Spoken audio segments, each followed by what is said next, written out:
Greetings and welcome to our bi-monthly news crossover with one of the most informative programs in left media, Left Reckoning.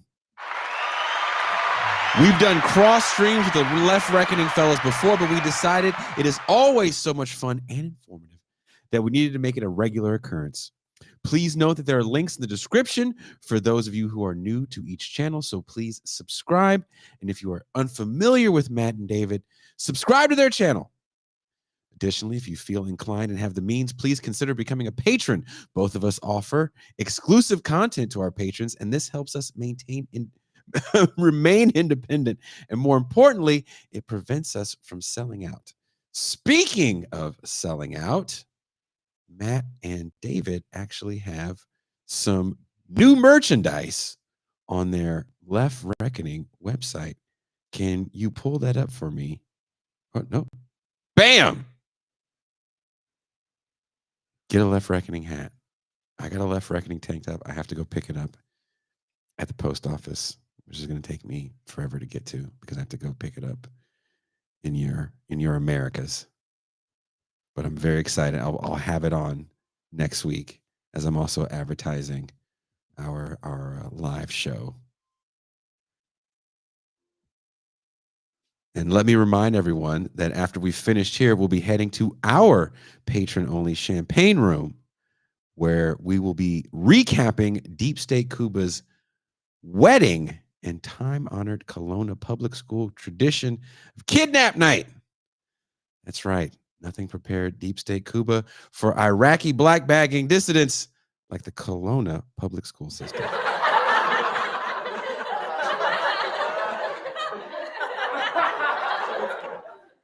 Cuba's not going to like that. Oh, well, he's on his honeymoon. Who cares? That being said, let me bring in the Thursday night news crew.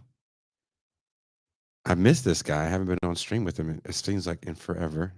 He is my homie, my dog, my co-host extraordinaire, the Pascal Robert.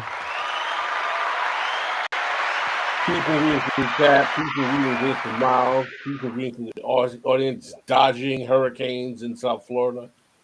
Yeah, we had to miss out on the Mau Mau Hour. It will be rescheduled for next week. We'll be doing it next week. Also, tomorrow night is movie night. And we'll be watching a movie Pascal hasn't seen. Or M. Toussaint either. Speaking of M. Toussaint, let's introduce the faceless, headless voice of reason, producer extraordinaire, chat moderator extraordinaire, M. Toussaint. Hello, hello. I would like to start today off with a land acknowledgement.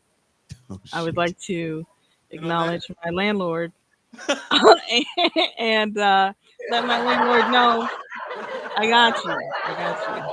It's coming. Thank you for your patience. Is your landlord like watching the show? Fucking You got all that time to podcast with your friends. You got no time to pay me. That's right. You don't need a computer. Meanwhile, the roaches are complaining. Jesus. And let's introduce our friends from Left Reckoning, coming all the way live from the good part of Texas, David Griscom. How's everyone doing tonight? We're doing well. The hair and the shirt looks fabulous. You look like one part outlaw country celebrity, one part 80s yacht rock icon. Ooh, It's I like can do that. Kenny Loggins and Waylon Jennings. All made right. a I'll song. play that game. That sounds fun.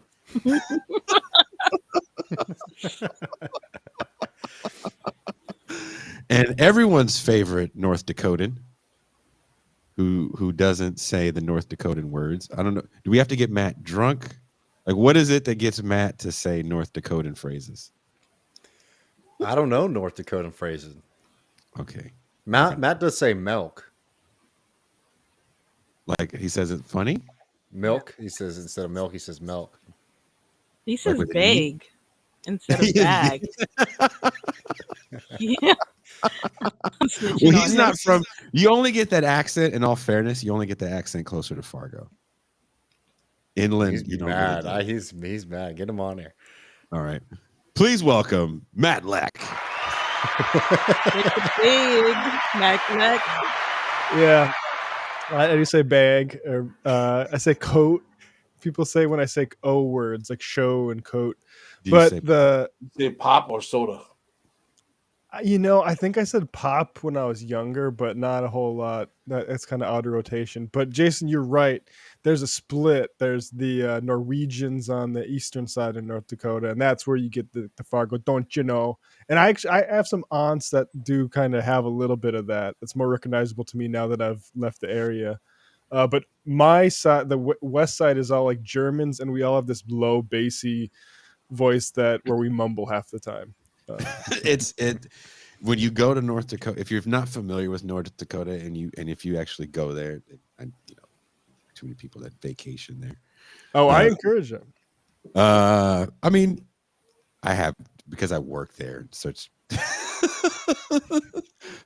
certain situations, like I don't really want to go back unless I have to. There is a huge divide in the language, and it really shocked me because you watch the movie Fargo and you assume everyone talks like that. Then you go to places like Wisconsin or northern Minnesota, and that's where that accent, the Swedish people you're talking about, the Norwegians you're talking about, where it's so thick, you're like, those aren't words. Yeah, You're not talking English right now.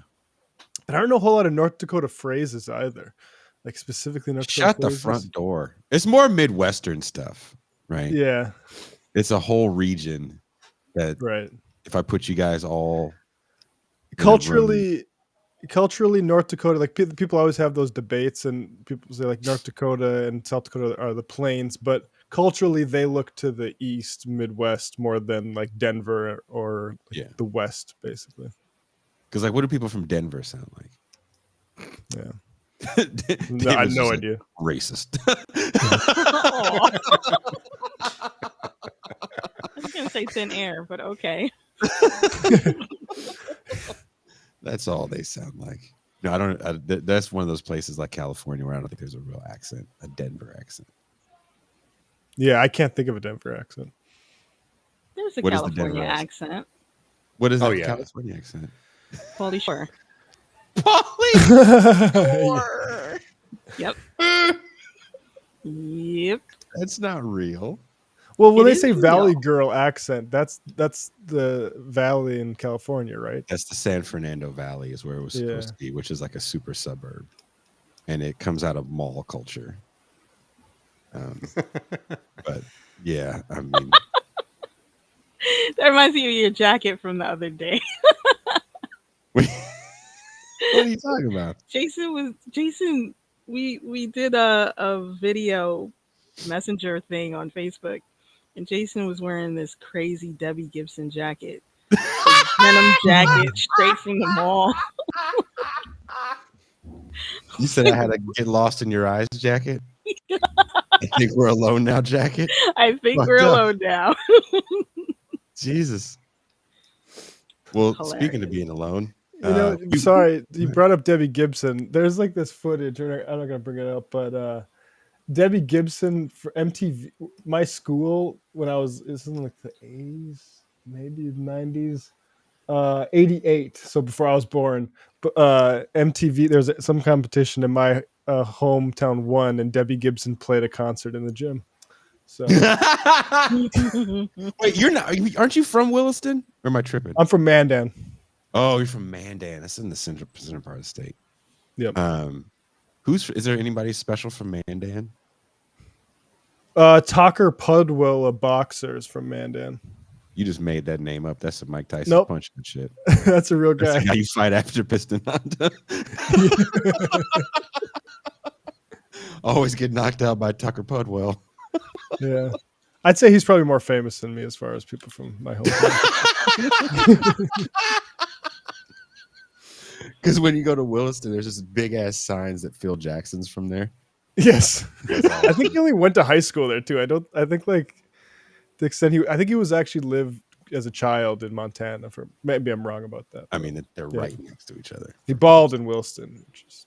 Yeah. There's signs all over that high school, and it's not like Williston is the biggest town as well. No. Also, I want to remind everyone watching that October 23rd at the TIR Crew Ballroom, we will be doing our live show. Give them a revolution. Wherever you're watching or listening to this show, there are links in the description to get tickets. It's gonna be a hell of a lot of fun. I'm stoked. I mean, we got a lot of cool things planned. The guest list is, I mean, it's a who's who. I think it's gonna be a night to remember. It's gonna be a fun Hollywood party. All you celebrity stars of the left. There's gonna be celebrities everywhere, Pascal. Basically a shadow government on stage. Yeah, shadow government. Oh, a putsch. You have no idea, Pascal, who is going to be there. A Kardashian might even show up. Wow. Yeah. With We a got Tax Relief Kim. T-shirt. Would you be mad if Kim Kardashian showed up and I was just hanging out with her and I was going to be her new Kanye? Not at all. You know, you won't be the first black man who's socially crushed. So Wow.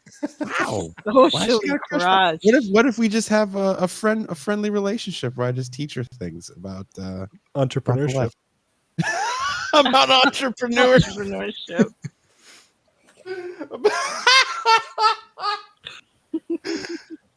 That's my goal, because apparently Kim Kardashian flies Southwest. So Wow. I kept. Did you say she owns Southwest Airlines? No, she flies Southwest. I think there's more of a chance that she owns Southwest Airlines. No, apparently, like she legit flies Southwest. They all do. Funny. I mean, private jets are. They got some kind of deal. Yeah, they just buy the whole plane out. So it's just You know who I would see it like not infrequently when I'd fly from Austin to DC when I went to college in DC. Who? Carl Rove on Southwest. Yeah, like a lot. Whoa, now, that would freak me out. Yeah, that was something else. I know I had to take a double take too, and then I don't know. Carl Yeah, man. That's funny. Yeah. That's funny because you're not also telling us, like, I saw him and I told him he was a bitch. Like, people always say, if I saw so and so, it's like, no, you wouldn't. I don't know. What was I gonna do? If I saw him on a plane, I'd be home. like, if I saw him on a plane, I'd be like, damn, I'm on a justifiable target right now. Yeah, that's very true. That's hella mean. If I saw Carl Rover, I'll be like, I see what you do there. I understand the hustle. Especially if you see him in coach. Yeah. Well, that's the thing. Yeah, exactly. Someone says they drove Colin Powell in a limo once. Well, What the hell was that like, driving Colin Powell in a limo? Wow. Did he give you like a pep talk? That's not what I thought you were going Like to a say. black guy pep talk? I can see Colin Powell giving a black guy pep talk. My you father test drove a him? limo as a prank. He's Jamaican. What would you do if you saw Colin Powell at the airport? Pascal? Would you approach Colin? Well, he's dead now, so. That's true. I'd be like, Colin, My Lai Massacre, big man. My Lai Massacre, Wildlife big man. Massacre. Remember the days. Like you look at him and just mile high and do this, the wink and the nod, like we My know. Lai Massacre. Yellow cake. I remember you and the yellow cake. I see you. I see I you. see you. That would be the funny prank to just elaborate their worst crimes. Would be like, I was a Yeah, fan that's- of I think all that that's- stuff. That was really good. That should be our thing. Like if we ever run into like right wing fucking horrible people, be like Kissinger, whole word. Like Vietnam. Damn. Pinochet, baby. You the man. You the real MVP. Mhm. How do you live forever? You and Keith Richards. But let's pivot to the news stories of the day. Mhm. Soundboard. It's back. It's back. I've missed you guys. We pre-recorded all these shows. I'm actually going to pre-record more shit tomorrow. But now, Pascal, you wanted to discuss the elections in Italy. They've elected their first female prime minister. A giant leap forward for gender equality might be a giant step forward for fascism. I know What's going on over there, Pascal? What seems to be a potential interesting take on what intersectional feminism can bring forth has had some really rather fascinating consequences in terms of the elections in Italy, where we had Giorgia Meloni, currently the victor ahead of the Brotherhood Italia, Fratelli Italia party. Now, for those who are not familiar with the Fratelli Italia party, it's basically one of the long-standing connected fascisto assumed parties, according to the allegations of many who are spectators in Italian politics. Miss Martelli is a hard Miss Maloney, excuse me, is a hard right winger, very conservative in her politics, and it seems to be a very, very playing much by the same script that we've seen in these types of elections of Viktor Orban, of Marine Le Pen types, hardcore anti-immigrant, very, very skeptical of the EU, very skeptical of quote unquote the international finance, very skeptical of the quote unquote globalists, if you will.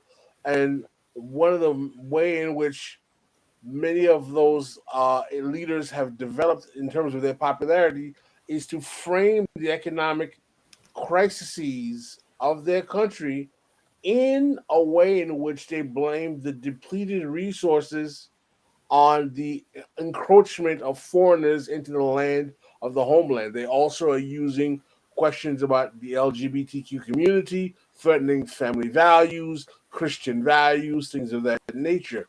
Some people have deemed this type of politics to be fascistic, crypto fascistic, quasi fascistic. Some have deemed it to be nationalist. Either way is irrelevant to me to whether or not it is definitely fascist or not, because that doesn't mean that it cannot be right wing, and it's definitely right wing. Whether or not it's fascistic or not does not stop its operational capacity to become an authoritarian version of neoliberalism. Because as much as people are talking about the identitarian ways in which these governing coalitions have been rising in Europe, no one has demonstrated that they are any way a deviation from the neoliberal capitalist order that is plaguing most of these European countries. What they want to do is scapegoat the problems of capitalism on immigrants, transgenders, and gays instead of talking about political economy like those who are more interested in social democracy and democratic socialism.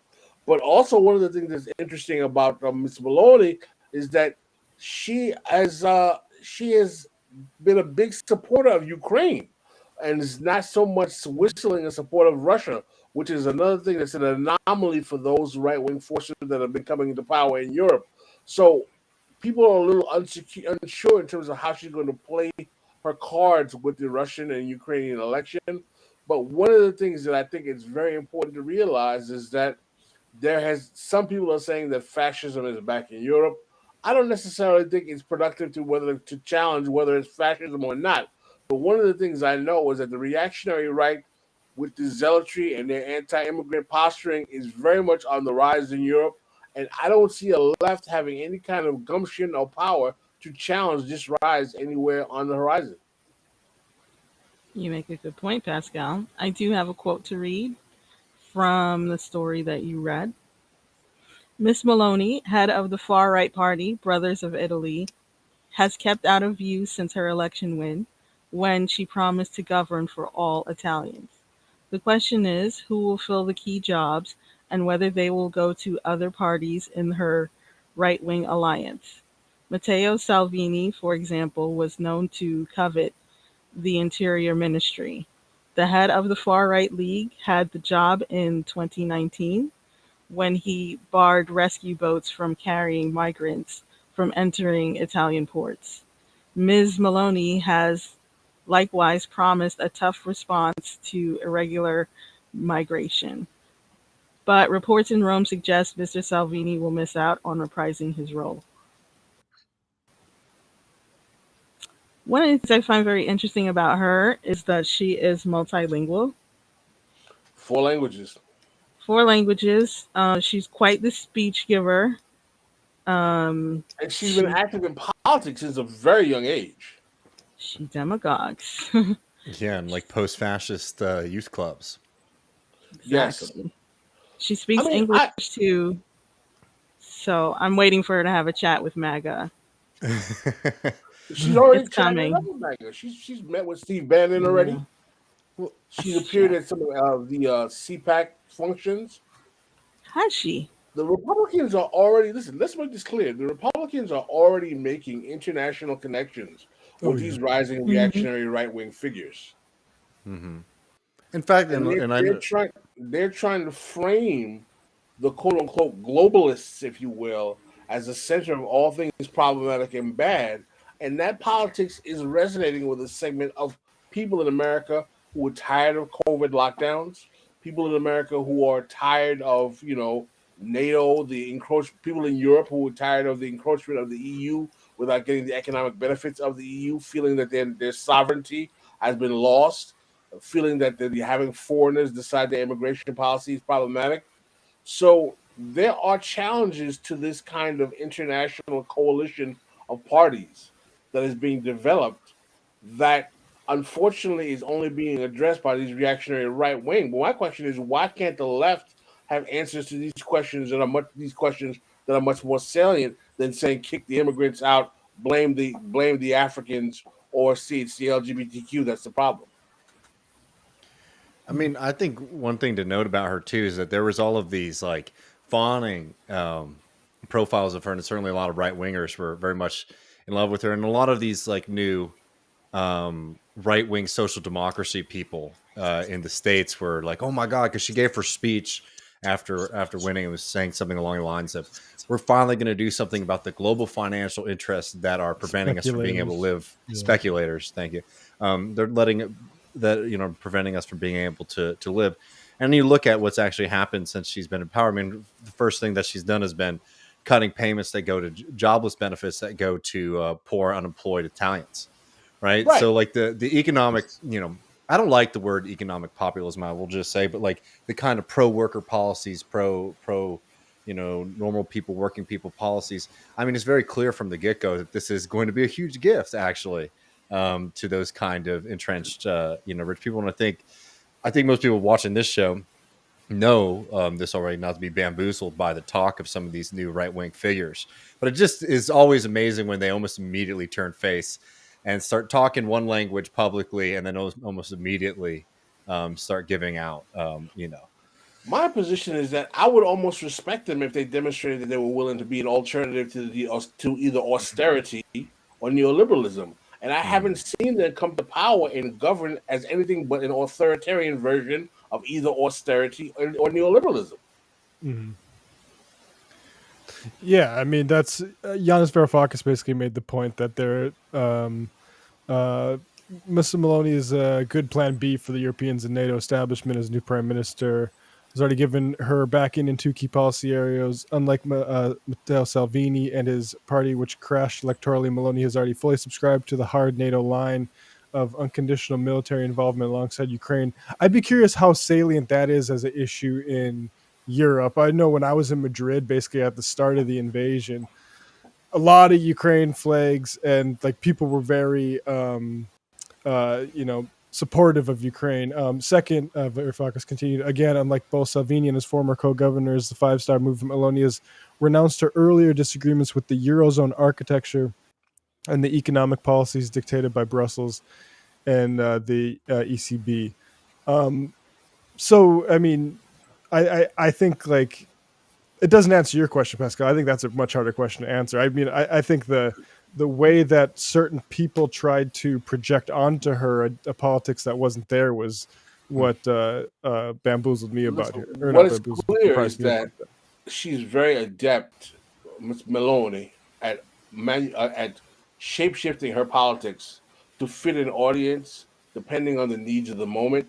And she's not stupid. This woman is not ignorant, and she's not the typical kind of like Trumpian demagogue that's going to get caught up in words and get it caught up into nonsensical buffoonery. She seems like she's very orchestrated in terms of getting her agenda put forward, and she's not lazy either. So I'm just questioning is what's going to come forth of this, and why is there no left response? Well, this sounds very frightening. Is this the one thing that people talked about post-Trump, that you're going to get something much worse that actually is cognizant? So, I mean, I'm using that to put it in context for people to kind of understand the situation that Pascal and everyone is describing on the screen, is that here you have a politician that actually knows how to use somewhat populist rhetoric, but actually has an agenda that you feel, I'm assuming everybody on the screen feels, that they can actually push through. That'll be, harmful for the people of Italy. I agree with you, Jason. It's listen. If we got something like that in the United States, it could take that this kind of MAGA nonsense to a whole nother level. Well, I mean, this is one of those things too, where I think recognizing where the right wing movements that have been successful, both in the United States and across Europe, where that comes from, and it comes from a general dissatisfaction, I think, across the board in a lot of different countries with the center right, center left, like neoliberal consensus. I think that model as like a voting bloc has been like very significantly broken. And then the question is, okay, well then who fills the void? And for most of the reporting that I've seen so far on the elections, it's like, there's probably about a 20% portion of the voters who voted for her because they're like, oh, maybe we can do the Roman salute again and things like that, and then, there's gradients there. But a lot of people, I think, are voting there. And this is not to say that it's good. It's just to recognize what the situation is. A lot of people are sort of taking this like, let's give it a go. Like we've done these kind of parties. We tried the Five-Star Movement. We've tried all these different things, and nothing really changed for towns. And the fact is that it's not going to change without, one, like a significant working class movement, and two, without being able to deal with the European Union, which I think, Americans have like a very rosy-eyed idea about what the European Union is. They think of it as like, oh, this is cosmopolitanism. What it really is it's about economic hegemony for the northern countries, which is why, there's been such devastation in countries like Italy and Greece and Spain and Portugal, and for working class communities across even the northern European countries. So like you have this economic basically vacuum that's like sucking out the livelihood of working people.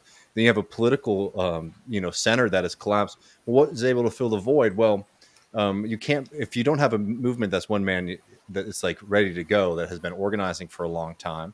Then it creates opportunities for groups like this, the Brotherhood of Italy, right? Which just comes out of a lot of, as she did, comes out of a lot of like kind of like post-fascist real organizing that generations of people have been participating in this kind of politics, and it's a politics that is very, very amenable to the wealthy and the powerful, right? And that's also the thing in the United States too with Trump, right? It's like what Trump was like certainly like something was created as like a media spectacle, but there's not like a Trump movement in the sense of like organizing, right? They have voters, they have people they want to win, but it's not something that came out of like grassroots organizing.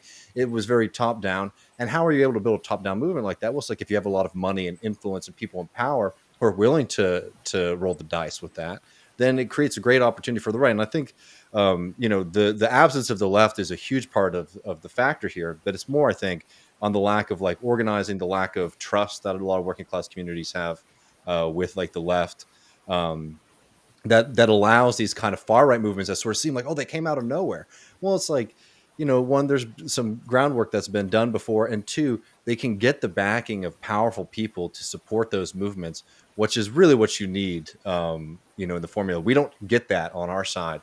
We have to basically be able to be more organized and more structured than any kind of right-wing movement is, because we're not going to get, big time billionaire daddies, helping us out. What about George Soros? I thought he was the yeah. No, that's all all albatross. George Soros, the one true leftist. I mean, like that's one of the most wild things I hear on.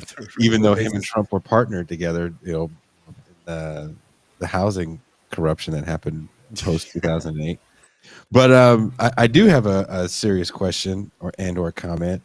A lot of the articles that I've seen, I haven't read too much about it as I've been driving an enormous amount of time, that this is fascist light, a return to Mussolini. I'll ask you guys, I'll ask both chats, is this a return to fascism, or is this just kind of the future of this kind of politics? Like, I think again, in the American sense, Trump was literally bad for business at a certain point. He literally divided corporate spaces to the point where there was a business class consolidation as well, trying to get him out of office, I think even post the tax cuts. So what happens when you have a politician like this that actually knows how to talk the talk? Pascal? It's a very good question. I think that there is a martial nature to the Mussolini and Hitler post-World War I that distinguishes that type of actual clear fascism from the more anti-immigrant rhetorical type that we're seeing in the contemporary moment. And I don't think that in a period of time where we have not had conscriptive military to the extent that we had in World War I, that we're going to necessarily have that same type of fascist moment. But here's my position. Just because it's not Mussolini and Hitler doesn't mean it can't be as noxious, damaging, and dangerous. Yeah.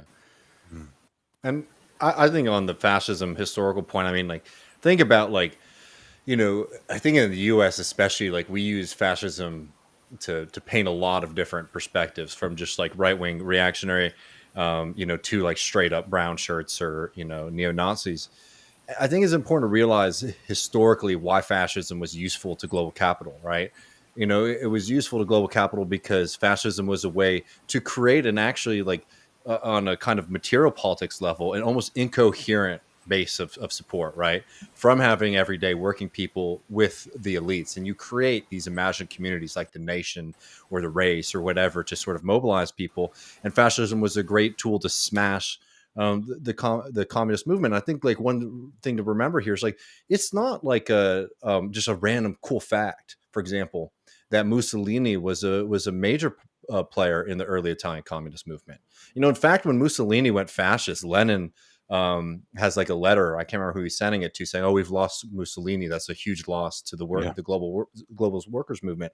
And, like, the point here is to say is that, like, that's what fascism was doing, is actually pulling people who were doing a certain kind of politics to then become, the hammer that was to break the labor and the socialist movements in those countries. And, like, so the point is not to say, like, because I think when people hear people debating, is it fascism out there, they're like, oh, are they saying this is good or is this bad? Right? It's not that. It's recognizing what these historical forces were, and seeing that, like, what she's going to be useful for is delivering a really nasty pill that has to be delivered in Italy according to the people who run that society. I'm talking about the European Union in general, which is going to be a harsh austerity war on working people in a situation that is already really dire. I mean, she's taking away benefits from like the unemployed and the hungry. I mean, that's like as much cut as you can get. That's not people living it up, right?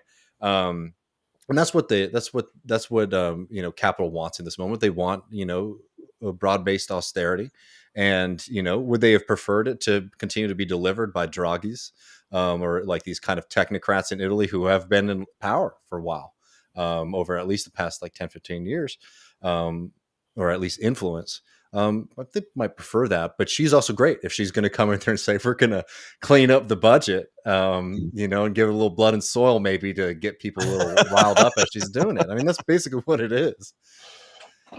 Well, moving on. And for those of you just joining us, welcome to the Revolutionary Reckoning bi-monthly news show where Pascal and I from This Is Revolution team up with Matt and David from Left Reckoning and do a more evergreen news rundown of the stories of the day that go a little deeper, I think. Matt, just last time you were on, Pascal discussed the dire situation with water in Jackson, Mississippi. And this week, you're also discussing Mississippi, but you're discussing Mississippi native and Hall of Fame NFL quarterback Brett Favre, a volleyball stadium, and the state's welfare funds. What's going on in Mississippi? I hate to use the word corruption because sometimes it oversimplifies things, but really, what is going on in Mississippi? Yeah. So, well, first to set a little bit of the context, this is the population percentage below the poverty line, source the American Community Survey 2016 to 2020. As you can see, Mississippi, Alabama, Louisiana, and Mississippi both very bad. In fact, the top 5, Puerto Can Rico you gets. put your mouse over there because we're dealing with people that have American public school educations. Yes, here we go. So look at the red spots Right next to the boot. If you look at the top 5 states in terms of the highest rates of poverty, well, I also have Puerto Rico on here, but Mississippi number 1, 19.58%, and that's the context for this story, which I don't know if we touched on this show at all, but Mississippi Today has been really covering this, the reporter there, Anna Wolf. But here's a new development in the story this week. Former Governor Phil Bryant moves to keep techs private while denying he helped channel welfare funds to Brett Favre's volleyball stadium. In former Governor Phil Bryant's latest court findings objecting to the subpoena of Nancy New's attorney, Bryant is releasing several new text messages. And let's get into what these text messages show. He's publicly produced dozens of messages in an attempt to prove he's unaware of what Favre was trying to do. The court documents filed Friday come within a court battle between Bryant and the attorney for the nonprofit founder Nancy New over whether Bryant should have to produce any more of his communication regarding the welfare-funded volleyball stadium. In response to state civil complaint against her, New alleged in July. New was who Favre was working with these funds to get these temporary assistance to needy families funds through the nonprofit. New alleged in July that she had the approval and direction from the governor and other welfare officials to make the allegedly illegal purchases.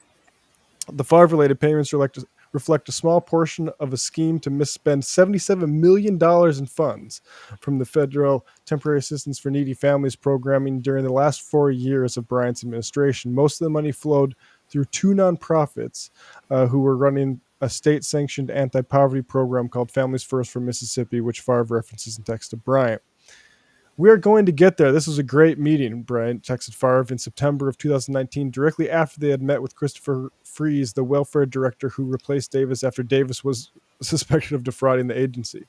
But we have to follow the law. I am too old for federal prison. Smiley face, sunglasses emoji. In parentheses there. Wow. Yeah. Texts indicate that during this time in late 2019, Bryant had shifted normal course. Until audit has completed its work, I'm staying out of all decisions that the agency will make. Now, this is just a note again. These are texts recently released by Bryant. his attorneys. So these are to make him look good. So this is him saying, I once that audit process came in, despite me saying, the smiley face emoji, I also said, I need to be a little bit hands off.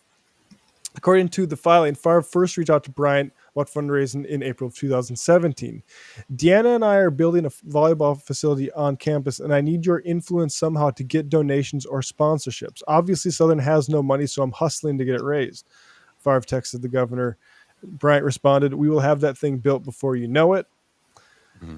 A little bit later, this is when Brett Favre realizes that he's not coming up with the money. I'm on my way, and they need the okay from the governor for these TANF funds.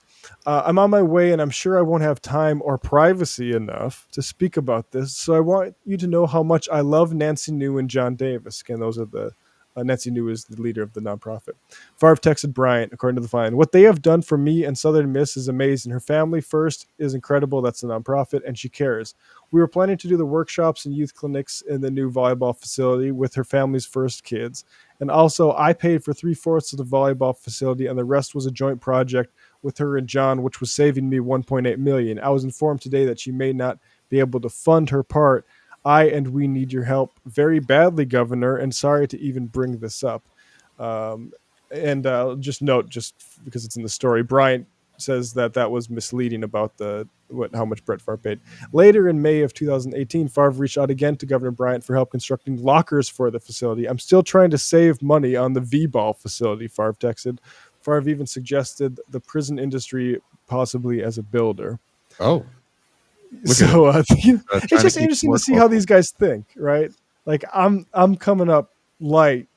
I told my daughter I'd have a volleyball stadium. And this is all at Southern Miss, his alma mater. Yep. Okay. And then this is where Bryant. Well, I'll just do this. I've asked Brett not to do these things he's doing and to seek funding from state agencies. So to me, this looks a little bit like Bryant's people are trying to pour it back onto Brett, because those texts where he's saying I'm too old for jail don't look good, right? So he says, "I've asked Brett not to do the things he's doing, not seek funding from state agencies and the legislature for the volleyball facility." Bennett texted Bryant in late January 2020, according to the filing. "As you know, IHL has a process for how we request and get approval for the projects, and what he's doing is outside the guidelines. I will see for the umpteenth time if we can get him to stand down. The bottom line is he personally guaranteed the project on his word, and handshake, we proceeded. It's time for him to pay up." It's just really that simple. And you said that thing about corruption, and I mentioning Lula's gonna beat Bolsonaro hopefully soon. And remember the hypothetical of let's say Lula was guilty of any kind of corruption, which he wasn't, with regards to property. Well, it's to me, if you literally cut poverty to the point that people's heights are improved, you can get a beachside condo. I'm not going to begrudge you that, right? Well, I mean, just isn't it kind of inherent in the way we do government, right? There's always going to be a relationship between private capital and public funds. Yeah, and I think that if you acknowledge that and then say Lula does, we're going to cut these things instead of exploit them would say build some lockers with some prison labor, right?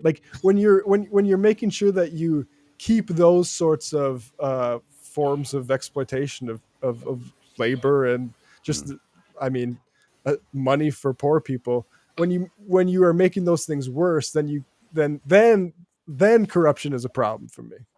Well, the prison labor is even kind of an interesting argument. I don't want to say argument, but conversation piece, because you have the closing of Susanville prison that's supposed to happen in California, and that's where the firefighters are. There's firefighters that kind of work the front lines in these big forest fires that you guys hear about that destroy places like Paradise and stuff like that.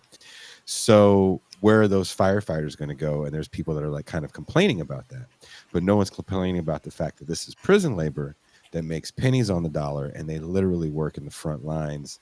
And there's even horrible stories about people that worked on these fires, hand to hand with the fire department, helping save lives, and then they got deported after they were done literally serving all their time and had to sit facilities for that as well.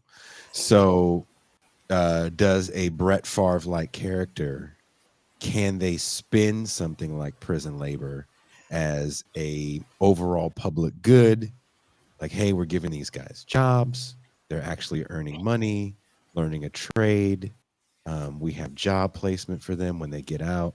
That's kind of the frightening part about the exploitation of public funds when we talk about liberal democracy. And I think ultimately this is a lot of the work that comes out of the end of history. If you guys ever read that book by the Bunga Bunga guys, or even had them on your show, they talk a lot about the idea of liberal democracy. In it of itself, corruption is kind of inherent, and I think the through the American lens of what corruption is, like I was having a conversation with my neighbor that lives in the front, and we don't have Uber. I found out we don't have Uber in Baja. The governor in Baja got rid of Uber, but we have our own taxis here, and we have a bus system here that's actually really, really inexpensive. And my neighbor was saying that he had met someone that drove Uber, and they were like, the government is corrupt, and that's why they don't want Uber. I was like, well, I don't know. I'm not going to say there's not corruption in the Mexican government. Even on the state level, I'm not going to say anything as insane as that. But, you know, think of it from the standpoint of what happens when a company like Uber comes in and anyone can drive it. There is no regulation of how many cars. I mean, Matt, you live in New York. David, you just left New York. I think Uber has an office in Austin. Dave, you know, what happens when there is no regulation for how many cars should and can drive? What happens when everyone's concentrated in the big city to make a couple bucks over the weekend? What happens when you have that much power and start exploiting labor? But we never say the word corruption when we think about, you know, Uber's relationship with municipalities.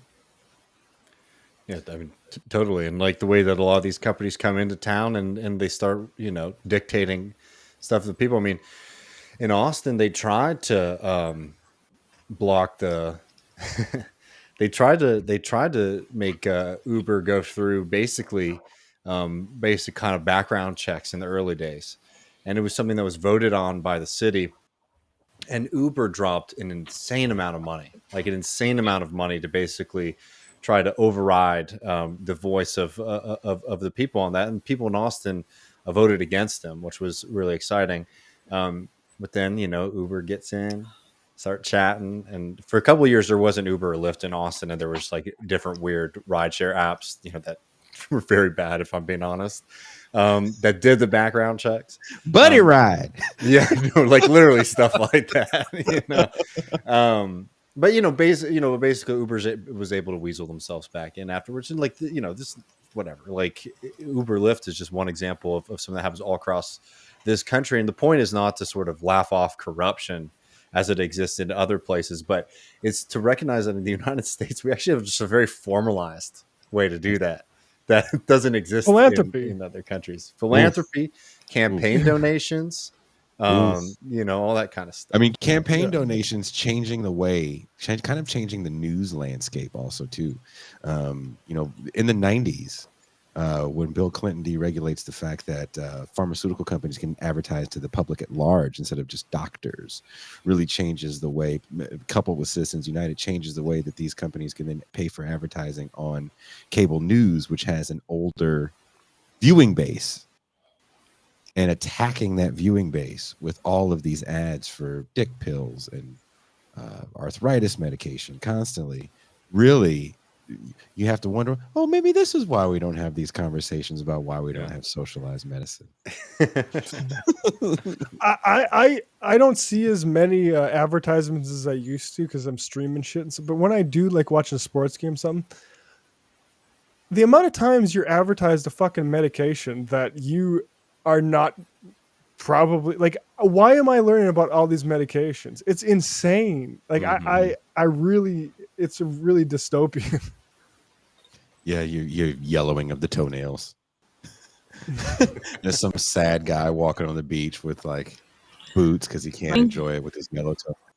Yeah, rectal. It may cause rectal bleeding, but you won't have yellow toenails. But that's the Oh, thing I do God. love about. Sorry, I didn't mean to cut you off, M. Tucson. I know you might have had some more thoughts on That's rectal okay, not bleeding bad. that you want to share with everybody. No, one thing that is like truly like I beautifully always go on and American. on about it. One thing that is just Sorry. truly beautiful about like the American culture is that like Europeans always make the point about like how crazy it is to see our pharmaceutical ads and stuff like that, which is absolutely true, but also being very true to the American state. It's also so highly regulated that like 5 minutes of the commercial is just like going through things like rectal bleeding and like infertility and all of the side effects that come with it. That like I don't know, it's just like actually truly encapsulates so much about of America. A lot of private money, private interests getting to do whatever they want, but with like a little bit of like I don't know, headache from the American regulatory state playing in there as well. And that's what I think plays into the whole Brett Favre story. Yeah. Because there were more parties involved than just him and the governor that made sure this whole thing happened. Oh yeah, it should just mention the Nancy New, the nonprofit leader of Families First. What these families need first is a new volleyball stadium. She was friends with Bryant's wife, and so that means that's how this shit works. And for a while, money was easy to get, and Brian's like, "Yeah, we'll hook you up easy."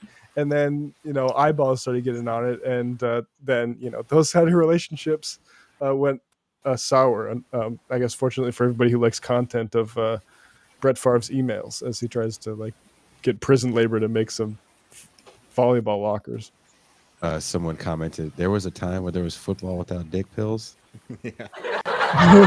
Yes, there was a time where football and all TV had major corporations advertising, like Johnson and Johnson and 3M and all these big companies advertise. Now it's just dick pills and apps.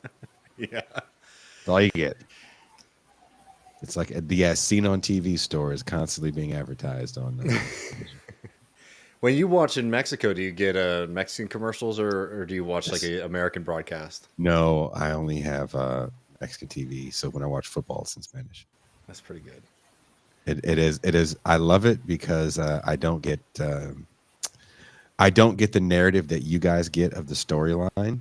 Because we were talking about this on another show I did, where I don't think people understand that there's a story editor for sporting events. So it's not like these are natural pans you see. You have to storyboard all this stuff out. When this pivotal thing happens, we're going to pivot to this quarterback because he's the leader, and we know there's a controversy, and we're going to blah, blah, blah, blah. And so we got into the whole the kind of the kayfabe even of the idea of sports being some of the narratives behind them. Yeah, I mean, hopefully isn't scripted, but like the broadcast certainly is. And again, the sideline stories. These are all things that are planned out well beforehand. And there was a scandal that happened in the 80s that I'm sure no one remembers, where a booth operator was a booth announcer was making up stories about players he said he had never met with a coach. And the coach told me the other day that he did a bunch of pull up hooker's ass and he's ready for the game. The other advantage you have though, man, is like the Spanish announcers for football are so great. Yes. Like they sometimes put together like the UT Longhorns, highlight reels, but they'll have the Spanish language announcers, and it's just so fucking good. And it's not just like a cheap imitation of soccer announcing either. It's like very much like it's very particular to the game too. There's Spanish on the field people. So you know how when they cut to the on the field reporter that says, and he's not all he just went in the tent for there's a Spanish person that does that as well, that kind of F's your head up.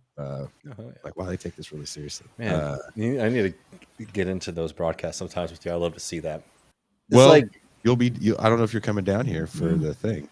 Yeah, man, that could be. I mean, it reminds me a couple years ago. I don't know why I was in Europe. I don't know why I'm talking like such a redneck. I was in Europe, right? You're comfortable. That's right. Okay.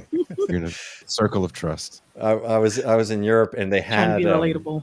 I can't remember their names, but the two announcers who do the the Champions League for soccer. They were like commenting on an NFL game.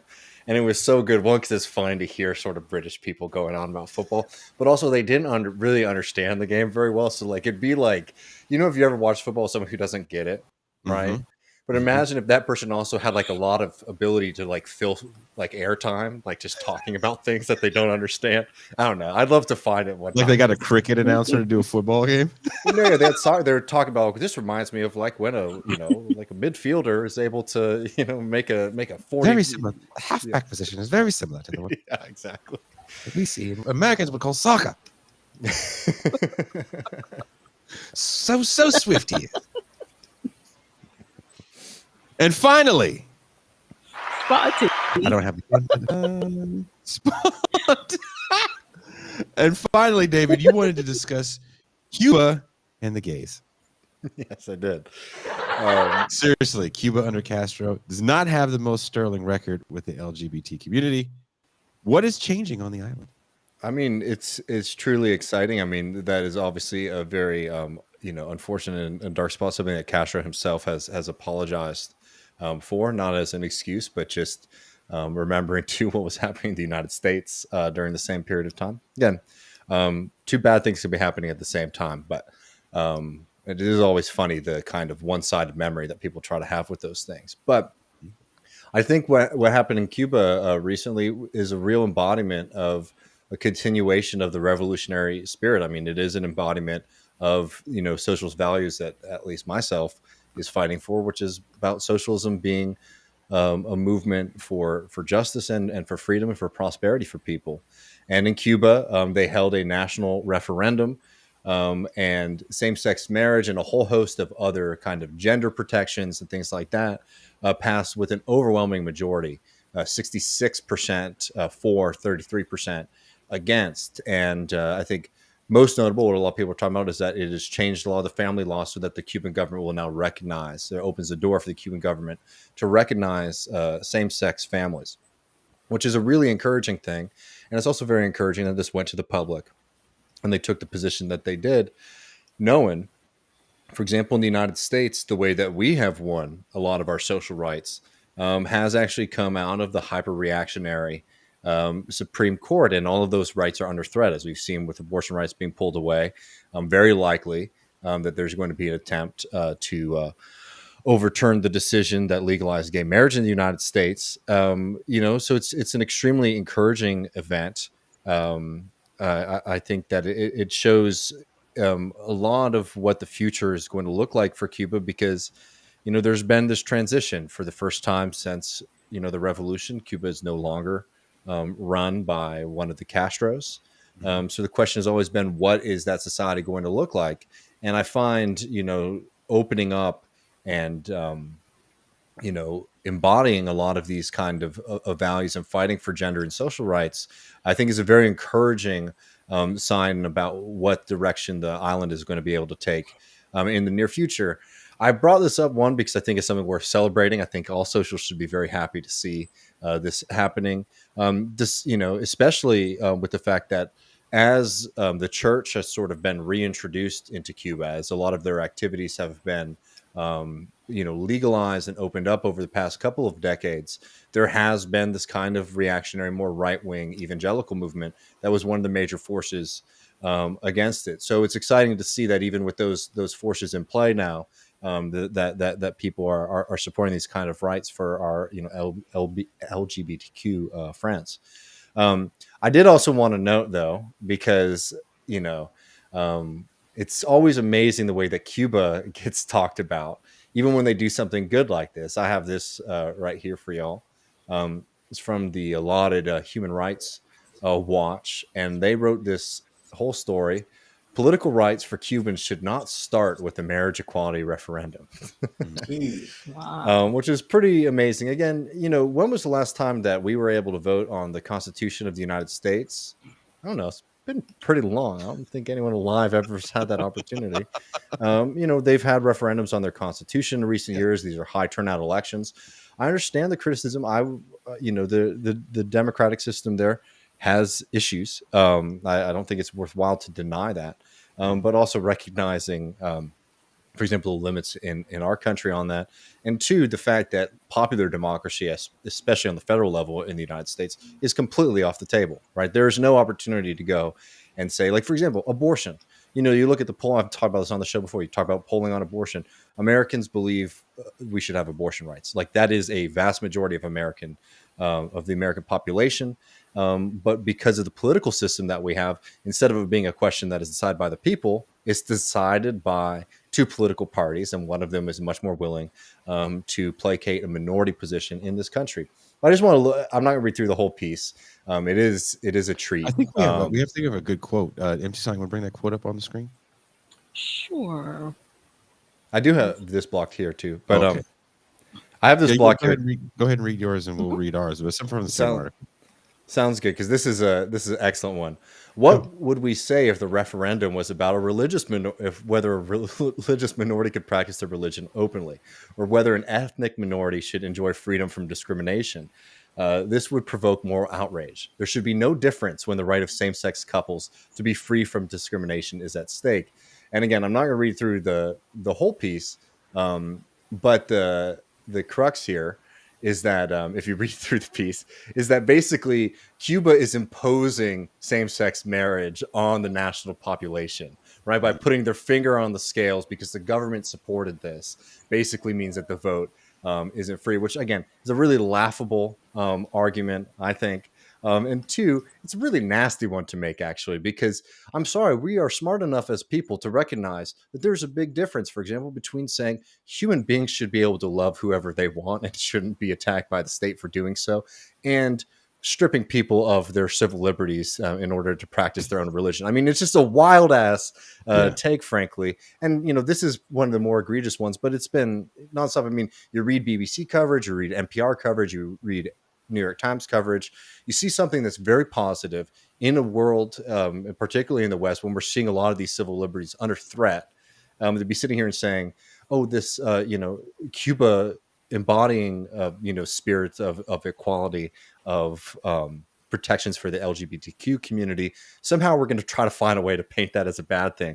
And in the Human Rights Watch argument, it's because the people voted on it and they decided that they think that they should do it. I mean, it is truly bewildering. Well, that's the because what I interpret that argument to be is they're saying even putting it up for a vote is basically suggesting like, but that's an argument against democracy because right? Because go ahead. Sorry, no, it's because liberals don't like democracy. Like that's right. Really it at the end of the day. They don't like the idea of bringing questions to the people. I think that stuff, like, I think, like, just to say, like, I think that would be a relevant conversation for, like, a liberal technocrat to score over a Democratic, somebody who's more democratically minded, if it went the other way, but it didn't. So, okay. Yeah. Well, Pascal, do you have anything you'd like to add to liberals don't like democracy? That's still a very interesting point. I have to think through that. Whether I think they like it as much as they can use it for their benefit. Right. Yeah. But there's a fear. There's a fear of the mass. Like there's a fear of like the mob, right? The rabble, Absolutely. The everyday people, and they liked it to be managed. They don't like the idea of a high turnout 90% election. Well, and what gives them a warrant to manage is if they're all homophobic or something like that. So I think they also fear the idea of a pathologically bigoted population, and I think like those sorts of folks would have been. Are way more comfortable discussing like the Chilean outcome than this one. Yeah. Mm-hmm.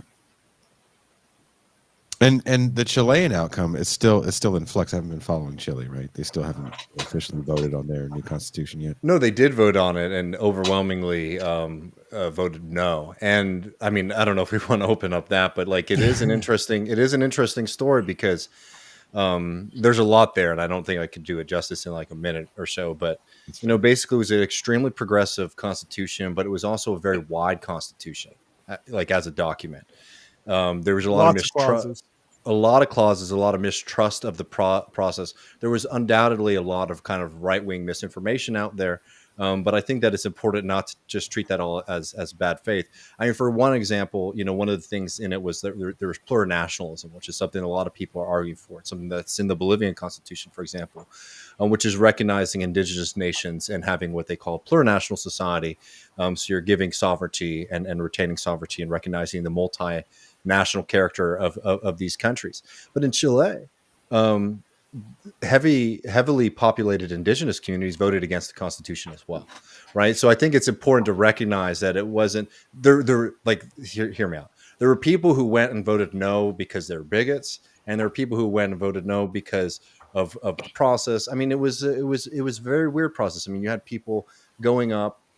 Sort of a lot of maximalists got into the Constitutional Convention there, and they were making a big performance of it, which I think alienated a lot of people. One of the people who was a drafter basically lied to the public and presented themselves as if they were dying of cancer, to basically be like, "Oh, I am," with maybe, I mean, those are bad intentions when you're lying to people, but with the intention of sort of arguing for universal health care on behalf of like the sick in the country. But again, when something like that comes out, people, I think, understandably had a lot of questions and mistrust of that process. So what's going to happen next is there's undoubtedly a big desire to redraft the Constitution. What process that will be is still in flux. What kind of constitution that will be is still in flux. And the right wing is obviously taking the defeat as a mandate for this should be sort of written behind closed doors by politicians and not by the people. It's a really tragic story because, as people know, the Chilean Constitution under Pinochet was like one of the worst and like the kind of embodiment of a neoliberal philosophy. So it's something that you want to be dead, and it's sad to see the opportunity to shift that be unsuccessful. But I think as the left, basically, like there's a lot of people who are like, oh, well, they're people are too stupid, they're too bigoted, there's too much hatred, and there's people that you can lay that accusation at, but I think that that's the wrong lesson to pull from this. I think that when you do something like that, you have to be very, very serious in how you're engaging with writing a fundamental document for your society. Well, if you guys are enjoying this conversation, then you want to see it live with even more smart people. October 23rd, the TIR Ballroom in Los Angeles, California. We will be live. Give them a revolution. We'd like to thank you all for listening to this program, and thank you, Matt and David, for coming on. I hope you all enjoyed the show. Again, this is going to be a bi-monthly affair. If you haven't done it already, please hit the like button, as that helps us get these valuable conversations higher in the YouTube algorithm. Also hit subscribe. It's free, and it's so helpful for the growth of left media in general. Also, don't forget, there's VIP tickets for sale. You can hang out with us before. Yes, no, and drink some beers with us. October 23rd. The next day I'm turning 30, so come and help me ring in, year 30 of my life. I wanna celebrate with some of our friends. That sounds like it's going to be a lot of fun. I actually found this really cool spot. It's kind of Southern food. I found it in downtown LA. I was out there with my son and his mom recently, a few weeks ago. It was a real cool spot, and the owner came and kind of hung out with us, and I told him I was going to be coming back, and I was like, oh, this would be a real fun place for us to all come and hang out at before the show. We could watch some like college football and shit and all that good stuff. Oh, actually, it'll be a Sunday, so we can watch real football. NFL. There we go. I'm stoked. I'm really. I have a good time in Los Angeles, so I'm looking forward to it. Well, we're gonna have a good time. We're gonna have champagne jam. Hell yeah. But before we go, a friend of the show and friend in real life, Bertram Cooper, wrote an op-ed essay for the New York Times. And if you haven't seen him on the show before, he was on the reaction show of the Bill Cosby Ain't Your Daddy video essay that we did a few months ago with Touré Reed. Bertram's latest piece in the New York Times is an autobiographical tale that describes his life growing up in generational poverty, titled, I Escaped Poverty, but the Hunger Still Haunts Me. Now, as Pascal can attest to, writing for outlets like Newsweek and the New York Times, the editing process can sometimes alter what the main thesis of what you're trying to convey actually ends up being, because they needed to be more relatable to a wider audience. I don't know if Pascal wants to speak on his original pieces that he's written for Newsweek, but I know, as I've read the original versions, the original drafts, they were a little different than the final outcome. I spoke with Bertram a few weeks ago while hanging out with my son in Los Angeles, and we had a long talk about poverty's lasting effects on one's psyche, and how he actually got out and stayed out. Sacrifices are sometimes necessary. Removing yourself from family and friends who are stuck in the same cycle. It may seem harsh and counterintuitive to those of us on the left, but sometimes the barbaristic reality of capitalism necessitates solutions and slogans that can't. We have all these solutions and slogans that we say all the time on the left, and sometimes you need to make decisions that might not fall within leftist orthodoxy, I guess we would say. And throughout the essay, Bertram paints a very vivid picture of what generational poverty looks like through a child's eyes. As a baby, his father was incarcerated and remained a dark presence in his life. His mother was also dependent on relationships with men, which didn't work out well due to her violent nature, and leaving Bertram kind of a victim of the circumstance of his family. And his life is a life that was very reminiscent of of stories of mine, and also stories I saw play out where I'm from in Richmond, California.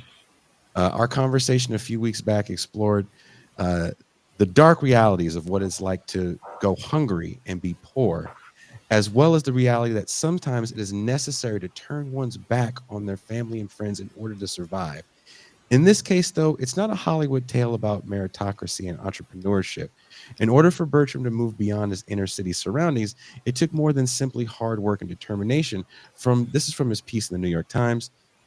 In 1988, the year I was born, the Census Bureau reported that there were approximately 31.9 million people in poverty. In 2019, the last year before the pandemic, it had grown to 34 million people. According to one study of 20 million children, only 3% of Black children born into poverty make it to the upper class, adults whose annual household income is in the top 20%. The fact that this is Bertram speaking, among that 3% is due to good fortune and unearned talent for tests and the help of strangers, federal grants and low interest loans put in place by people I've never met. Delaying parenthood was vital to my escape, but it wouldn't have happened without access to contraception and abortion, which will be less available to the poor kids coming up behind me. So if you guys have a chance to check out the article, there should be a link in the chat. And if you're watching the playback on this, there will be a link in the comments. Again, thank you guys for checking this out. Please hit like and subscribe on This Is Revolution and Left Reckoning. If you haven't done it, we appreciate y'all, and we will see you guys in the champagne room. Matt and David, I bid you adieu. Peace. And we are Toussaint. Out. Wait a minute. What? Too fast. I wasn't ready. Ready. I thought you wanted me to read something. Okay. Ready? Okay, now we can do it. And Toussaint, we are Out.